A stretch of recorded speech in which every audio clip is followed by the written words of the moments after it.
مسئلہ سیدہ کی وراثت کا نہیں، اللہ کی عدالت کا تھا۔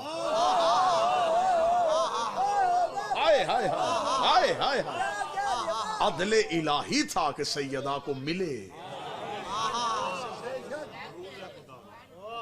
یہی وجہ ہے کہ ہم اصول میں عدل کے قائل ہیں۔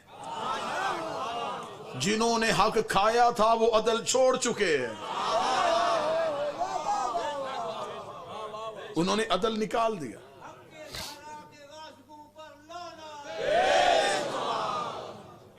بسم اللہ صلی اللہ۔ مولا امیر المومنین نے آ کے کہا یا رسول اللہ وہ یہودیوں نے جاگیر لکھ دی ہے، یہ 7 ہجری کا واقعہ ہے۔ 7 ہجری آدھی، 8 ہجری مکمل، 9 ہجری مکمل، 10 ہجری مکمل، 11 ہجری کو نبی دنیا سے گئے۔ 4 سال یہ جاگیر نبی کے استعمال میں رہی۔ پہلا پوائنٹ، پہلا نقطہ، ممبر سے لے کے دنیا کی ہر عدالت تک، اگر اس میں امت کا حق تھا نبی نے دیا کیوں نہیں؟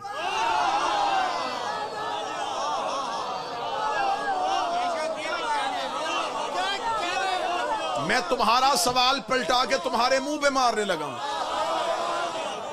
تمہارا سوال تھا کہ امت کا حق تھا، سیدہ نے مانگا کیوں؟ میرا سوال ہے امت کا حق تھا، نبی نے دیا کیوں نہیں؟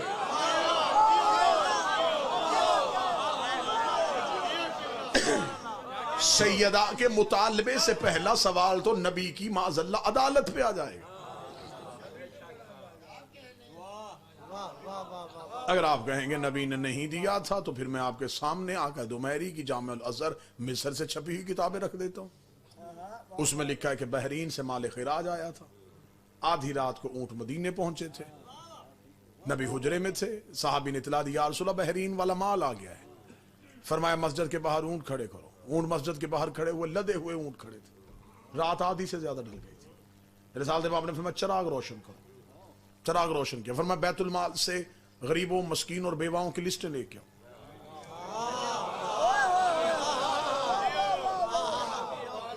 وہ لسٹیں لائی گئی، رسول نے آدھی رات کے وقت چراغ روشن کیا، لسٹیں سامنے رکھی، صحابہ کو کہا یہ اس بیوہ کے گھر چھوڑ کے آؤ، یہ مال اس غریب کو دے کے آؤ، یہ اس بیوہ کا حق اسے دے کے آؤ۔ صحابہ نے کہا یا رسول اللہ رات آدھی سے زیادہ ڈھل چکی ہے، اگر یہ سب کچھ صبح کر لیں تو بہتر نہیں رہے گا۔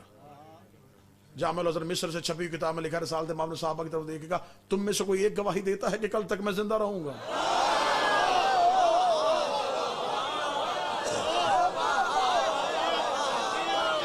صحابہ نے کہا نہیں یا رسول اللہ، ایسا ہم کیسے کہہ سکتے ہیں؟ فرمایا تم میری ایک رات کی ضمانت نہیں دیتے، میں اتنے غریبوں کا حق اپنی گردن پر رکھ کے کیسے سو جاؤں؟ جو نبی غریبوں کا حق ایک رات نہیں رکھتا تھا اس نے فدق 4 سال کیسے؟